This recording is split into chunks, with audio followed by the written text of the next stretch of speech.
Welcome back to Silicon Wafers, and this episode is slightly different from our normal content. It's a little bit of a self-analysis of the channel and how it performs within YouTube, but also what the implications are for society, mental health, politics, civilization itself.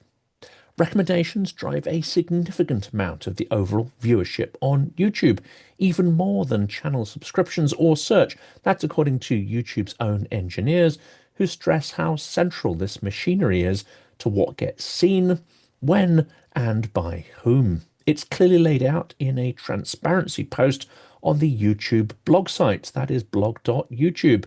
But I can see it clearly in the stats of my two channels as well, Silicon Curtain and Silicon Wafers. What has resonance in the algorithm gets shown more, and videos that don't perform in the algorithm fall into a vacuum of obscurity, getting low view counts, fewer comments, no revenue, and fewer subscribers. It seems to me that this has nothing to do with content quality and everything to do with the near instantaneous emotional reaction that a video thumbnail and title provoke. The result is a race to the bottom for content quality and value. And there are other more pernicious effects to this too. In this episode, we unpack the cumulative long-term damage that is potentially being caused by the extreme short-term mechanics of the social media algorithm to mental health, to societal cohesion, to political organization activity, and even to civilization itself. Google's mantra was "don't be evil," yet the grinding mechanisms of its algorithms could be encouraging deep societal evils. So what works? What performs best? And why? Here are some example stats from Silicon Curtain and Silicon Wafers. Of course, Silicon Wafers is a newer channel and it is almost entirely based on breaking news stories. This is perhaps why it is a better example of how the algorithm is working. And here you can see the top 8 pieces of content over the lifetime of the channel. And the channel itself now has almost 200 pieces of published content. So this is starting to be an interesting, let's say a reasonable data set. And you can see from the content that's performing here that it is prioritizing really emotional language. It prioritizes those episodes that have more cataclysmic headlines, that amplify doom and catastrophe and encourage exaggeration and simplification. Now, I try to avoid that on the channel, but it is interesting to see what little nuances of how the episodes are packaged up has an impact on how they perform. The algorithm seems to favor an optimistic and potentially distorted view of reality, i.e., all of the stories that perform best are about our adversary, that is Russia, collapsing and being on the verge of defeat. That is by no means representative of the 200 episodes published on the channel. Thumbnails that include human faces and caricatured expressions tend to perform better. Humor works well, and of course the capitalization and underscoring of words. This emphasizes recency, i.e. breaking news, emergency news flash, hot off the press, that kind of stuff, pressing emotional buttons. All 8 of the top pieces play into the rage and recency algorithm. That's what we are going to unpack in this episode, though these examples are far from being the most egregious examples out there in the community and on YouTube. Many creators play this up far more consistently and in a far more divisive way, and as a result they get more clicks and have a far larger audience, as well of course as monetization. But none of the content that is more balanced, more contemplative or analytical is favoured amongst the top performers, even on my channel, Cynical Wafers, which tends to be a little more balanced compared to some others, even though most of the channel's output fits into the pattern of being more balanced, analytical and contemplative, rather than tapping into the rage and recency baiting. So what is to be done? Well, the algorithm seemed to change in mid-2025, becoming far more focused on instant gratification and downweighting the impact of channel loyalty, i.e., recommendations favored over subscriptions. The importance of external inputs seemed to increase, i.e., instant reaction and click through from external platforms into YouTube, for instance, from X, from Instagram, and others. And these external click-throughs or inputs seem to provide a jog to the algorithm, boosting recommendations and elevating content. It seems that producing serious analytical content and packaging it up in a more sober format will not be viable, either commercially or in terms of building audience or having an impact. In 2026, the balance is moving towards most of the content on my channels, on all channels, having to become far more baiting to simply remain viable. And of course, it will favor shorter form content over longer form. Of course, packaging is more important than the content itself, it seems, but it also means that more episodes will have to be reactive to short-term events that play into the wish fulfillment of the audience rather than reflecting real life.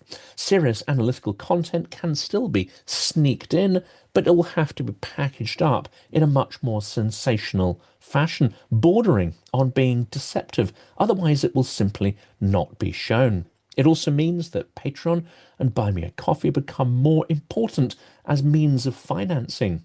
Well, of course, here I have to inject an appeal to help the channel in these circumstances, and the links to our Buy Me a Coffee and Patreon accounts are included in the description of the video. It also means that other income streams, such as, for instance, the book version of Silicon Curtain interviews, will become ever more important, and that is coming. That is coming in the next couple of months, early in 2026. Let's have a quick look at Silicon Curtain as well. Now, the channel's been going for a lot longer. It's been going since the start of the full-scale war. But even here, you can see the trend towards the highest performing content being that which has a more sensational spin on the stories and, of course, taps into, as I said earlier, the kind of wish fulfillment of the audience, the hopes and desires, as opposed to the more rational description of reality. Well, let's unpack this in more detail. Rage and recency, why algorithm mechanics are only going one way. The machine promises user satisfaction, and social platforms are in the business of monetizing that satisfaction through mining the attention of users, maximizing the proportion of their lives that are spent online versus offline. This isn't a side feature or a bug. This is the product's fuel and engine, mining the attention hours of its users in a way that the Matrix envisaged humans becoming batteries for some sentient machine civilization, but in this version of reality, we are being click farmed to generate advertising revenues. The platforms want you to believe that the algorithm is here to help. It will give you more of what you want, like a kid in a candy store with an infinite wallet and no parental control. YouTube puts it plainly, the algorithm has two goals: help each viewer find videos they want to watch and maximize long-term viewer satisfaction. Well, that is clearly stated in Google Help. The hidden tempo driving the need for ever more engagement to generate a profit is rage and recency, serving content that is ever more addictive and which provokes an instantaneous emotional response and needs to tap into viral behaviors, feed addictions to predictable content types rather than long-term loyalty to a specific channel, host, or brand. In this way, the algorithm has gone from encouraging innovation and diverse media product in the first years of the digital revolution to now punishing innovation and experimentation. Some analysts have called this the Enshitification of platforms, driven by a relentless commercial logic that becomes rapacious and extractive to the detriment of its users and indeed humanity.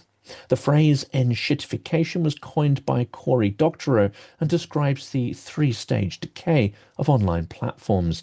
They initially attract users with quality, then exploit users for business, customers, that is, advertisers, and finally they exploit both users and businesses to extract maximum profit, leading to a decline in quality and eventual failure. In the early stages of the digital ecosystem, they are compelled to provide quality content and services to build market share in an environment of intense competition. But as markets mature and become saturated, monopolies are established within the ecosystem and audience penetration reaches maximal levels. Then the commitment to quality is less important in order to maintain that market share. Rather, distortion of the market is what keeps it afloat.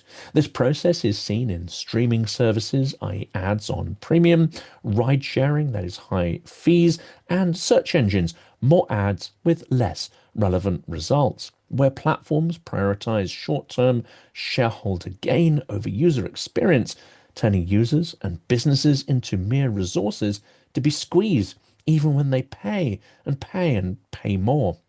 They stay because there is no choice and competition is being stifled. In video content platforms, all of this is true, but there is an additional mechanic which moves from light touch click farming of users to an extremely rapacious algorithm which seeks to maximize their attention by prioritizing content that appeals to pure emotions rather than long-term loyalty factors, and certainly not quality factors. Rage and outrage, shock and controversy, extreme topicality, and short lifespan of new content that is typically 48 hours or less. I noticed this on my channel. The lifetime of a video that's produced may be less than 24 hours, even though that content may still be relevant weeks or months hence. The algorithm doesn't work like that. It does not continue showing your content really beyond that 48-hour window or so. And the algorithm may decide within seconds of publishing that video what its long-term performance is likely to be. There are three stages of enshitification as envisaged by Cory Doctorow. One is attract users.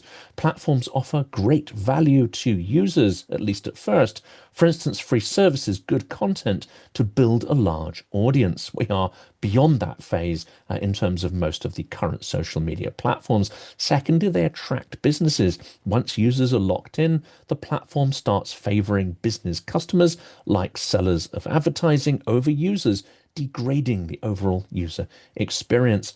And then thirdly, the late stage, they extract value.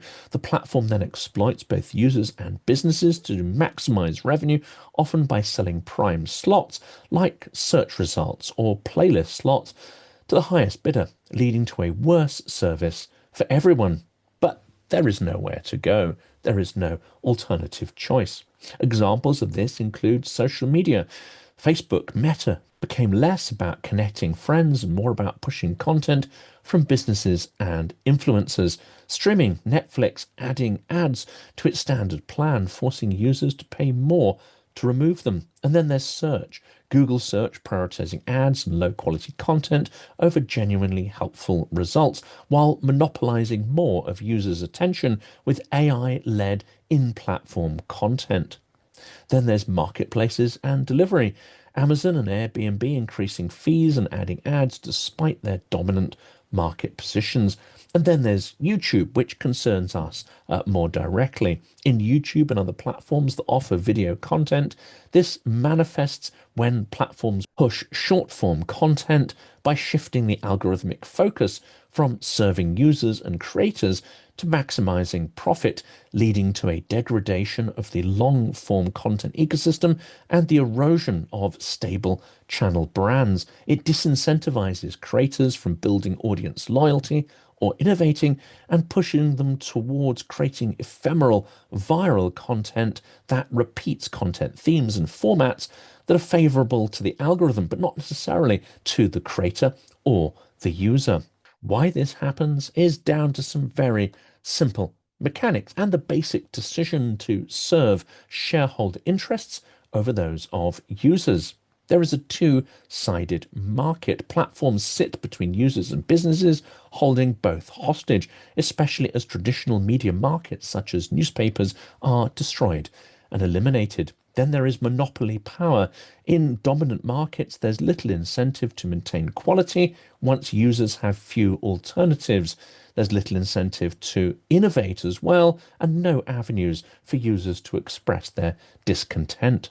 There is the short-term profit motive. Executives prioritize immediate shareholder returns over long-term platform health. Short-termism permeates and degrades everything. YouTube also says the system is constantly evolving, learning from an ocean of inputs. Help Center documentation describes it as learning from over 80 billion signals, including watch history, subscriptions, likes, dislikes, not interested, and crucially, satisfaction surveys. That's according to Google Help. But the inexorable direction of travel seems to favor short-form content over long, favor emotional responses over long-term impacts. Here's what that means in practice. The platform claims it's not just chasing clicks or raw watch time, it's also measuring how you feel after. Feel rather than think is important. YouTube even describes using surveys to estimate what it calls valued watch time because it doesn't want users regretting what they have watched. But is this borne out by the reality, the lived experience of users, where doom scrolling and dopamine addiction are becoming ever more dominating behaviors and potentially impacting mental health in an extremely negative way? Because the algorithm doesn't just rank content, it sets the tempo of your attention span, rage and recency over thoughtfulness and insight. YouTube's own explainer notes that a user's customized homepage is a mix of subscriptions, personalized recommendations, and the latest news and information. That's in blog.youtube. That's recency baked into the interface. What's new, what's breaking, what's spiking. The system is structurally biased towards now, towards immediacy, not because now is wise, but because now is measurable. Now creates a sense of urgency.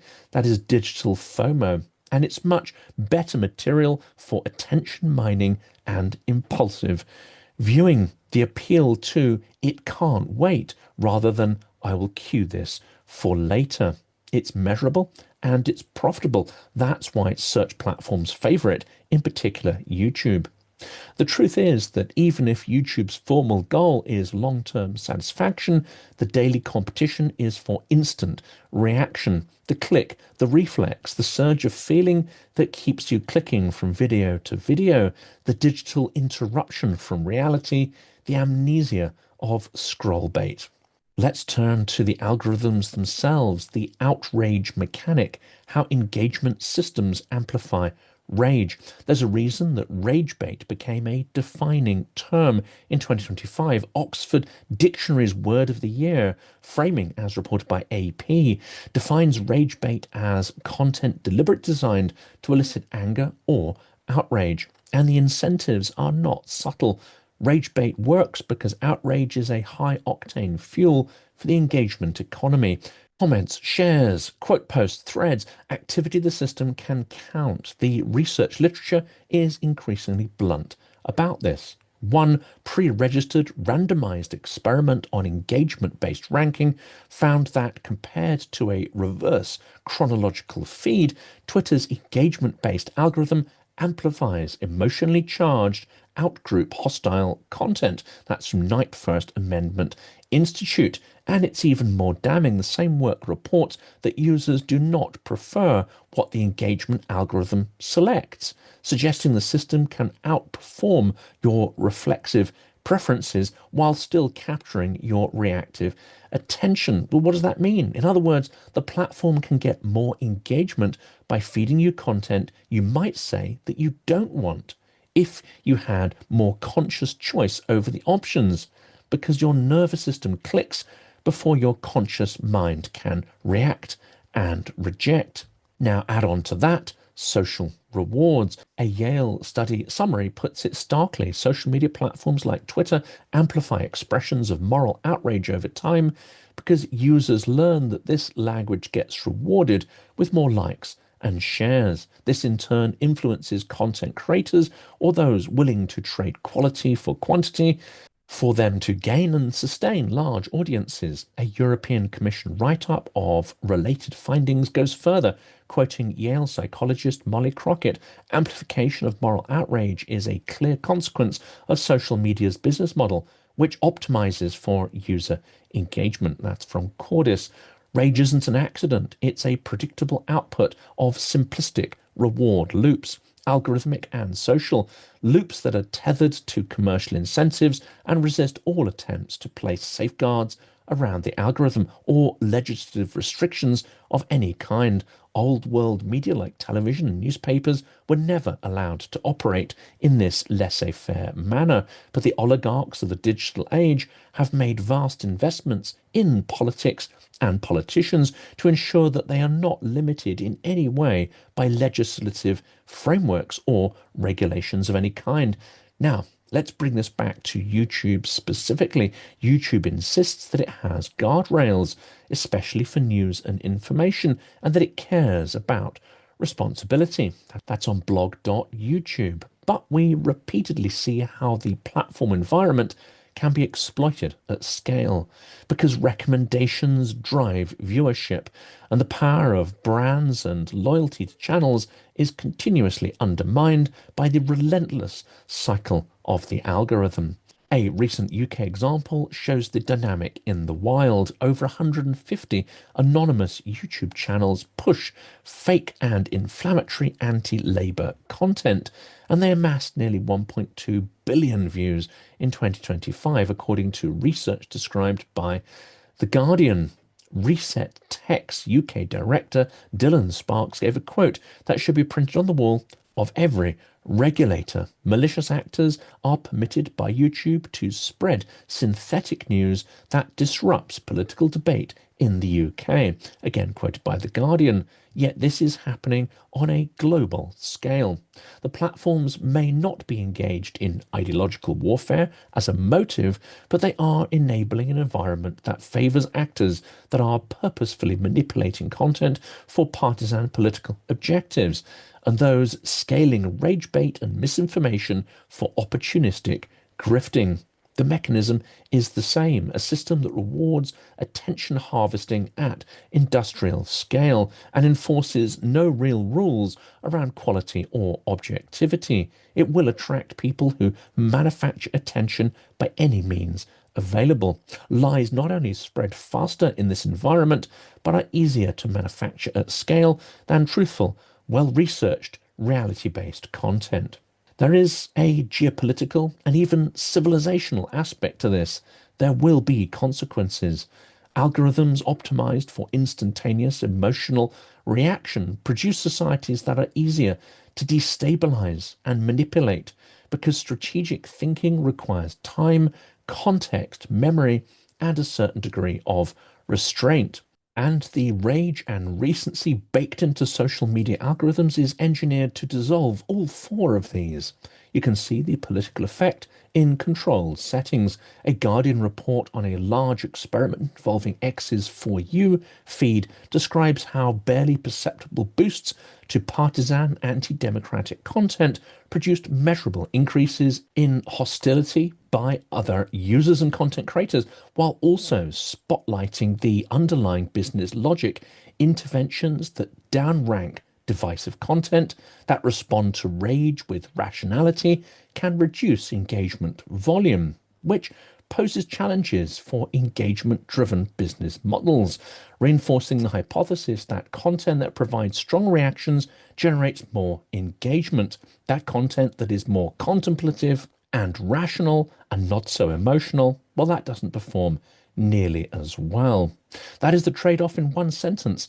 Quality content is seen as antithetical to engagement revenue. Now, let's turn to mental health and cognition. The US Surgeon General's advisory doesn't claim that every user is harmed because of doom scrolling addiction, but it does say something concerning, though. At this time, we do not yet have enough evidence to determine if social media is sufficiently safe for children and adolescents. That's from the HHS. This, in fact, and similar conclusions led to Australia implementing a world-first ban in December 2025, preventing children under 16 from holding accounts on major social media platforms like TikTok, Instagram, Facebook, Snapchat, X, and YouTube to prevent them from harms like cyberbullying and mental health issues. Though these younger users can still view public content, they cannot post or interact. Platforms face huge fines for non-compliance. US Surgeon General's advisory adds that while there may be benefits for some, there are ample indicators of profound risk of harm to youth mental health and well-being from excessive exposure to social media content. If you build a media environment that continuously rewards high arousal reaction, you shouldn't be surprised when anxiety rises, attention fractures, and political discourse becomes something of a blood sport. Let's translate this into state capacity. Democracies become more impulsive and more polarized, with shorter policy horizons and lower tolerance for complex trade-offs. The simplification of political discourse tends to favor populist politicians and grifters over the long term, people who promise unrealistic but simplistic solutions to complex problems. Authoritarian states exploit this asymmetry.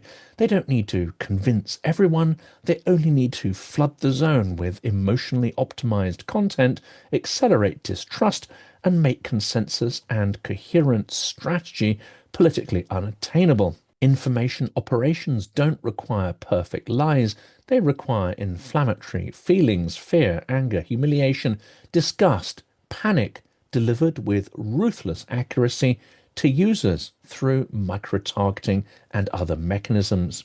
The civilizational degradation question is a straightforward systems claim. If your information environment consistently selects for reflex over reflection, society becomes less capable of long-term coordination, less cohesive, less realistic, less solution-oriented. But what are the actual solutions to all of these problems that we've outlined in this episode? Well, they will not be easy or necessarily popular. Firstly, break the monopolies of the core platforms. This is the initial priority. Introduce more competition, more choice to reverse the trend of enshitification. Allow users to export their content and their profiles to other platforms rather than being locked in to singular monopolistic platforms. We need to stop pretending that a fully libertarian approach to digital media increases freedom. The evidence shows that it does not, and in fact, it contributes to the pollution of the informational ecosystem. We need to enforce freedom of expression for individuals, and perhaps apart from clearly defined categories of illegal hate speech, we need to become more tolerant of individual freedom of expression, but clamp down at the same time on anything that distorts or manipulates this common digital space. That includes a crackdown on non-human avatars and bots, rooting out those entities that deform the public information space through scaled and weaponized AI clones, avatars, bot accounts, and paid actors, injecting non-organic content and reactions into media. Clamp down hard on artificial distortions of content popularity through interactions by non-human and commercial entities, i.e., eliminate the deforming power of paid speech agents as opposed to the free speech of individual citizens. Preserve the sovereignty of content by ensuring that malign foreign actors cannot hijack a platform and its content to change public opinion or to try and weaken their adversaries. This is something that China and Russia seem to be doing at scale. This is especially important as the rise of AI will dramatically reduce the cost of creating such manipulative content at scale.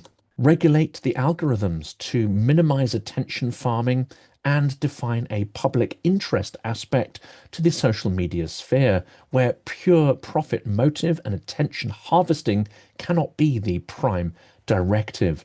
Balanced mental health must become a consideration. Strengthen the laws on digital libel and defamation to introduce some accountability for online content creation to create some sort of parity with traditional media formats.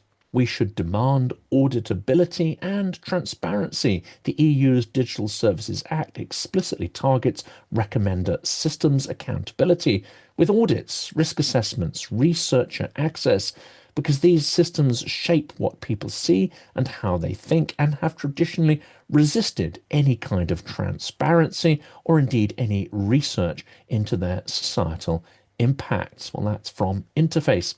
Ensure that short-term algorithmic biases are balanced with longer-term signals to ensure that longer-form, more considered content is not squeezed out by short-form, impulsive content. This will help to increase channel loyalty and encourage more innovation and investment by creators. Legislate to ensure a level playing field where platform owners cannot stack the dice, that is, manipulate algorithms to suppress one political view over another, a down weighting that is apparent on X and possibly other platforms, whether that be the suppression of left-wing or right-wing views or of specific communities such as the pro-Ukraine lobby. Ensure that the same rules are applied without fear or favour and without algorithmic meddling. If we can't fine-tune the machinery that governs public attention, we won't have a functioning public sphere.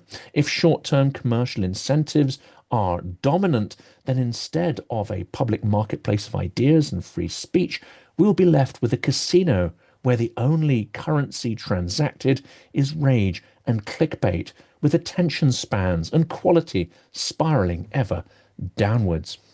I'm proud to say that this series of Ukrainian Advent interviews is supported by the Steel Porcupine, a unique and powerful film about a country that refuses to lie down, a people who turn themselves into a fortress of needles when Russian tanks rolled in. The Steel Porcupine is an unforgettable cinematic experience that exposes Russia's campaign of extermination in Ukraine and the Ukrainian people's spirit to resist and prevail. It follows soldiers, volunteers, and ordinary people who decided that survival meant resistance, not submission. Introduced by Nate Vance, a former US Marine who fought for 3 years in Ukraine's defense, this documentary moves from the Bucha massacre to genocide endorsing Russian state propaganda media. The Steel Porcupine is a love letter to Ukraine and a battle cry. It is free to watch and has already had a great impact on policymakers as well as activists. There is, of course, a link in the description of this video and in the comments as well. You can get to the website where you can see both the trailer and the film for free. Created by the makers of the acclaimed To the Zero Line, this is another film about humanity that clearly states there is no such thing as neutrality when war crimes are being committed systematically by Russia and on a scale in Europe only comparable to World War II. Set to a haunting soundtrack featuring music by Philip Glass and blending rare archival footage with original material. It is an impactful work of art and storytelling as well as being informative. I strongly recommend you watch it, but even the trailer itself is compelling. I feel terrible about it because Ukraine is a very important country, and I feel a personal stake because I got them to agree to give up their nuclear weapons, and none of them believe that Russia would have pulled this stunt if Ukraine still had their weapons. And I believe Europe and the United States should continue to support Ukraine. There may come a time when the Ukrainian government believes that they can think of a peace agreement they could live with, but I don't think the rest of us should cut and run on them.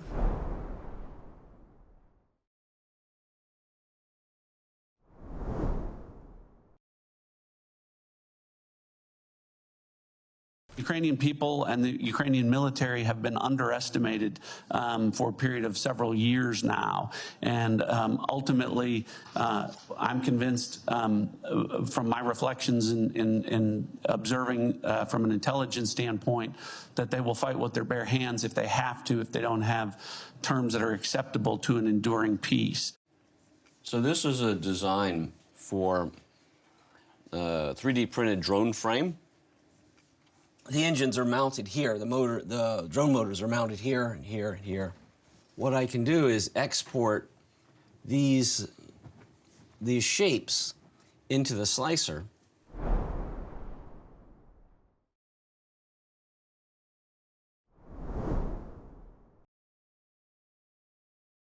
This film has absolute moral clarity. It does not both sides the war. It does not use neutral language. This is a film that says clearly who invaded whom, who is killing whom, and who is standing on their own land, fighting back, showing why Ukrainians will bleed for every meter.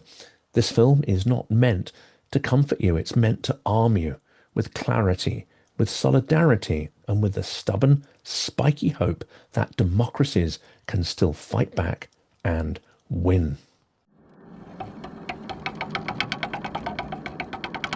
Children are not stupid. They're just small, right? They're just small versions of us. They know exactly who the threat is.